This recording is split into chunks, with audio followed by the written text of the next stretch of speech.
साथ संगत जी, हम सभी का स्वभाव है कि हम सुमिरन भजन में आनाकानी करते हैं। सुमिरन भजन के ना करने से हमें जो नुकसान है, कभी इस बात में सोचते हो कितने नुकसान होंगे? मैं कहता हूं अंदाजा तक नहीं लगा सकते कि हमें कितने नुकसान रोज होते हैं, जिनकी भरपाई हम कैसे भी नहीं कर सकते। उन नुकसानों को यदि समझना चाहते हो तो ऐसे समझो, जैसे कहते हैं संतों के विषय में हम जितना चाहे उतना लिखें। उनके लिखने के लिए जितनी ये स्याही है समुद्र की कम पड़ जाएगी, इसी तरह ये पेड़ों की जो कलमें बनाई जाएं वो कम पड़ जाएंगी, कहते हैं ना संत। इसी तरह मैं कहता हूं कि सुमिरन भजन ना करने के इतने नुकसान है, इतने नुकसान है कि इन्हें जितना चाहे उतना लिखो, इनके लिए भी ये सब के सब कम पड़ जाएंगे। जो लोग कहते हैं कि गुरु जानी जान है, अच्छा उनको कैसा लगता होगा ये जानकर? यदि जानी जान है तो वे जानते तो हैं कि उनके जो शिष्य हैं, उनसे जिन लोगों ने नाम दान लिया है, वे लोग कैसे हैं, कितना नाम जप रहे हैं और कैसे नाम जपने में आनाकानी करते हैं, तो कितना उन्हें दुख होता होगा, सोचा? अच्छा इसी तरह परमात्मा को भी दुख होता होगा। परमात्मा ने हूबहू अपनी शक्ल का हमें बनाया और वो स्वयं हमारे अंदर बैठा, और परमात्मा ने अपना ज्ञान कराने के लिए हमें गुरु से मिलाया। उसके बाद वजूद भी हम ये सुमिरन भजन नहीं करते। बाहरी पुस्तकों को छोड़ो, सिर्फ अपने आप से अनुभव करो कि हम लोग सुमिरन भजन क्यों नहीं करते। विचार करके देखो कि भाई जो सबसे जरूरी काम है परमात्मा ने हमें बनाया इसीलिए था कि हम उसका ध्यान करें। उन्होंने हमें गुरु से इसीलिए मिलाया कि वो गुरु के जरिए से हम उस परमात्मा के साथ जुड़े रहें, लेकिन हम नहीं करते। तो फिर ऐसा क्यों होता है, हम सभी के साथ ऐसा होता क्यों है, ये क्रमबद्ध तरीके से समझा रहा हूं। और समझो भाई, हम सभी का स्वभाव है कि हम आसक्तियों में लिप्त रहते हैं। ये आसक्तियों का चिंतन ही, यानी कि विषयों का चिंतन ही हमें परमात्मा भक्ति नहीं करने देता। हमारे चित्त में इतनी चिंताएं रहती हैं, इतनी आसक्तियां रहती हैं, विषय विकार रहते हैं कि परमात्मा चिंतन का हमें समय नहीं मिलता, और इसीलिए हमारा चित्त चिंताओं का चिंतन करता रहता है, या ये कहा जाए कि हमारा मन इंद्रियों का पीछा करता रहता है। अब यदि हमारे अंदर से ये आसक्तियां निकल जाएं, ये वासना निकल जाए, ये आसक्तियां, ये कामनाएं, ये चिंताएं निकल जाएं, तब हम नाम का सुमिरन कर सकते हैं। और ये सुमिरन बड़ी ही सरलता के साथ कर सकते हैं, बड़ी ही सरलता के साथ। लेकिन उसके लिए सबसे पहले क्या करना है, हमें जो हमारे अंदर में तृष्णाएं भरी हुई हैं, कामनाएं हैं, इच्छाएं हैं, वासनाएं हैं, इन सभी को अपने अंतर से बाहर निकालना होगा। हम रोज रोज हर समय अपनी तृष्णाओं को ईंधन देते रहते हैं। कामनाओं को, अनगिनत कामनाओं को कहा जाए तो अतिशयोक्ति ना होगी। इसको मन का चिंतन करने से हम इन्हें ईंधन देते हैं, यानी इन्हें शक्तिशाली बना देते हैं। इसी कारण हमारा मन चिंतामय हो गया है। चिंतामय, इस कदर हमारा मन चिंतामय हो गया है कि मन भी नजर नहीं आता, केवल चिंताएं, आशाएं, वासनाएं, बस यही तो नजर आता है हमारे अंदर, और है क्या? इसीलिए हर वक्त दुखी रहते हैं। अब लोग कहते हैं कि गुरु नाम लिया है तो गुरु नाम का स्मरण करो, भजन करो रोज रोज, तो ये चिंताओं से, इन वासनाओं से, इन कामनाओं से मुक्ति प्राप्त कर लोगे। तो मैं कहता हूं अनगिनत लोगों को नामदान मिला हुआ है, सुमिरन भी कर रहे हैं, तो उनकी इच्छाएं क्यों नहीं मरी, आशाएं क्यों नहीं मरी, क्यों नहीं उन्हें फायदा हुआ? सुमिरन करने के बाद भी उनकी इच्छाएं, उनकी तृष्णाएं, उनकी आसक्तियां, उनका मन इन्हीं विषयों का चिंतन करता रहता है।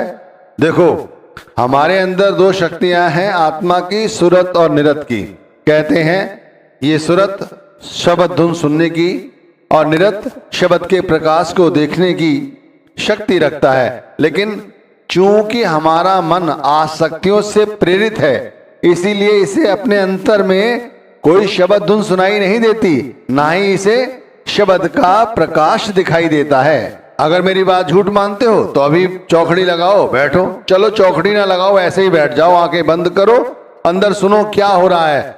तो ये संसार में जितना कोलाहल है, जितना हमारी इंद्रियां हमारे विषयों का चिंतन कर रही हैं, उन्हीं विषयों का चिंतन, उन्हीं इच्छाओं का चिंतन, इच्छाओं की जो आसक्तियां हैं वो कानों में गूंजती हैं। कभी परिवार को लेकर, कारोबार को लेकर, कभी शरीर को लेकर, पता नहीं किस किस चीज को लेकर। अब आत्मा की शक्ति क्या थी?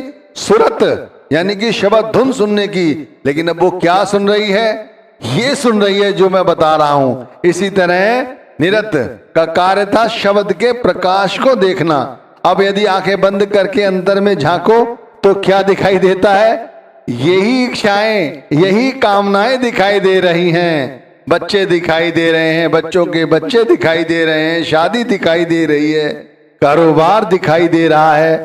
परमात्मा नजर नहीं आ रहा है, गुरु नजर नहीं आ रहा है। और कैसे समझोगे भाई? कितनी बारीकी से समझा रहा हूं, इतनी बारीकी से भी यदि नहीं समझ सके तो कैसे समझोगे? हमारे अंतर में परमात्मा ने दो शक्तियां दी हैं, सुरत और निरत, जिन्हें परमात्मा का ज्ञान होना चाहिए, जो हमें परमात्मा का ज्ञान कराती हैं।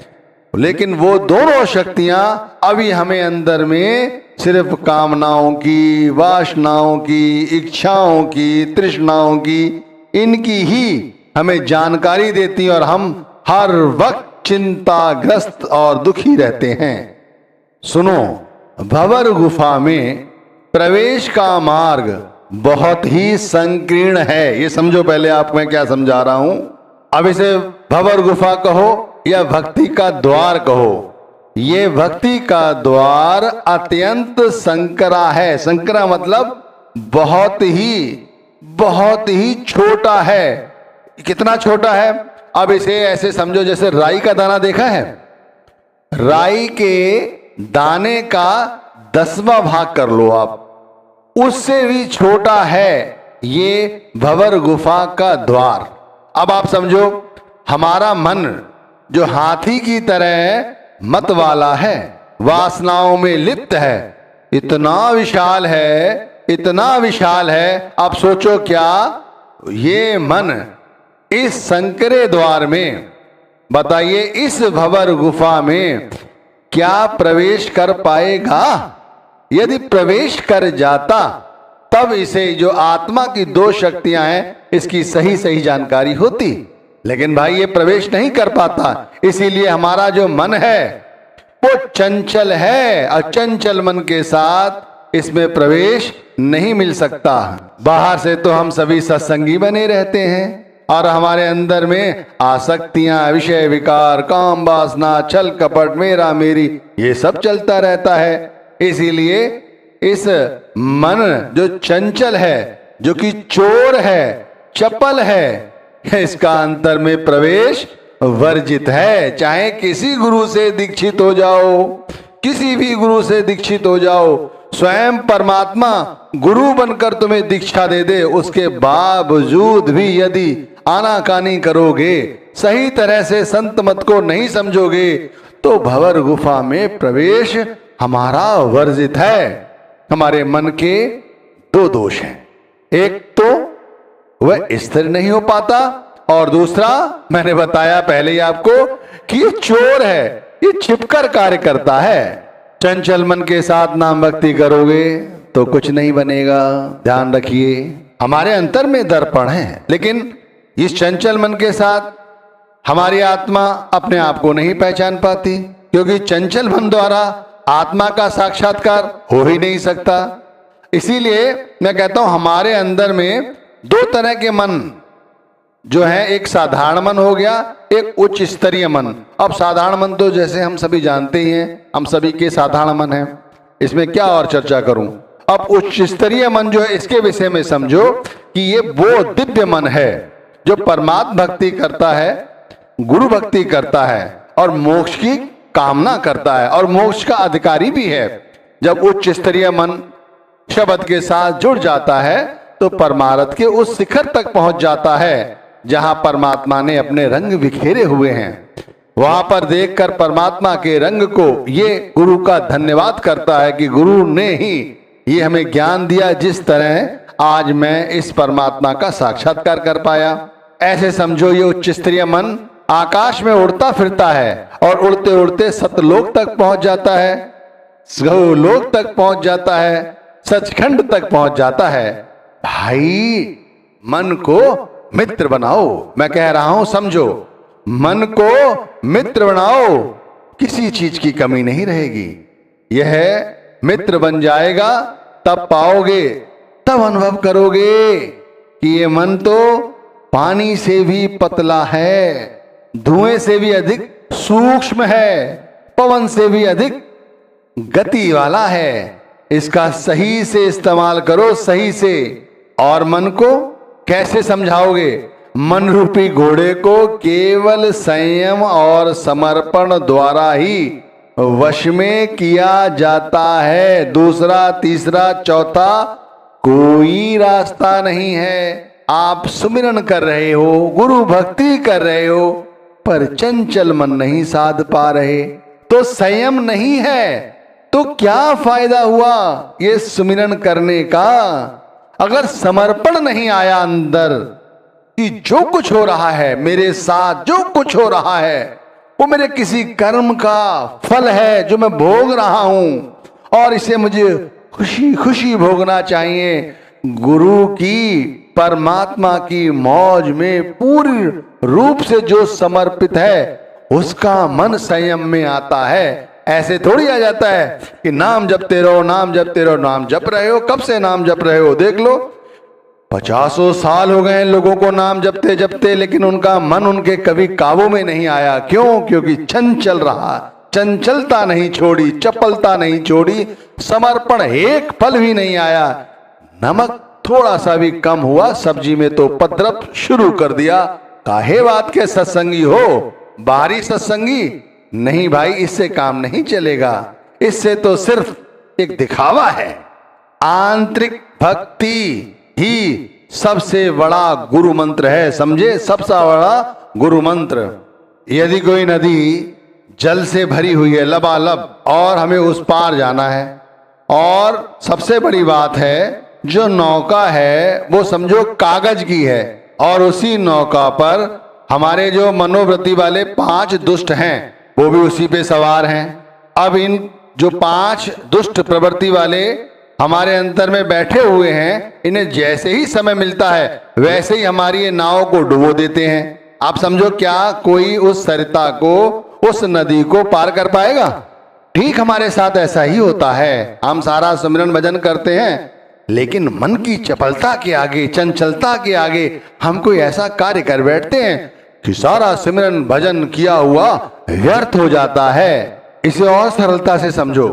अब जैसे गुरु ने हमें सत्संग द्वारा कुछ बात समझाई कि भाई इसे ऐसे करो, लेकिन हम उसका कैसे करते हैं? जैसे पानी बरसता है, पहाड़ों पर देखा जब पानी बरसता है तो क्योंकि उनके पास कोई ऐसा साधन तो होता नहीं कि उस जल को एक तरह से संयम में रखा जाए, तो क्या है, जल आता है, बरसता है और ऊपर पहाड़ों पर बरसकर नीचे आ जाता है। ठीक इसी तरह हम करते हैं कि हमें गुरु सत्संग में कुछ बात समझाते हैं, हमें प्रवचन देते हैं, हमें चेताते हैं, लेकिन हम जैसे बारिश हुई उन पर्वतों पर, उन पहाड़ों पर, ऐसे हमारे सर पर गुरु ने ज्ञान का भंडार हमें दिया और लेकिन वो फिर नीचे चला गया। नीचे चला गया क्यों? हमने उसे अमली जामा नहीं पहनाया। ठीक इसी तरह तो भाई इतनी सारी रूपरेखा मैंने बताई आपको, किस लिए? सिर्फ इसलिए बताई कि भाई सुमिरन भजन में यदि आनाकानी करते हो तो सबसे पहले वो आनाकानी छोड़ दो। अब इसके नुकसान बताता हूं, वो भी शुरू करता हूं, सुनो। इतने नुकसान हैं कि भाई यदि एक भी नुकसान सही से समझ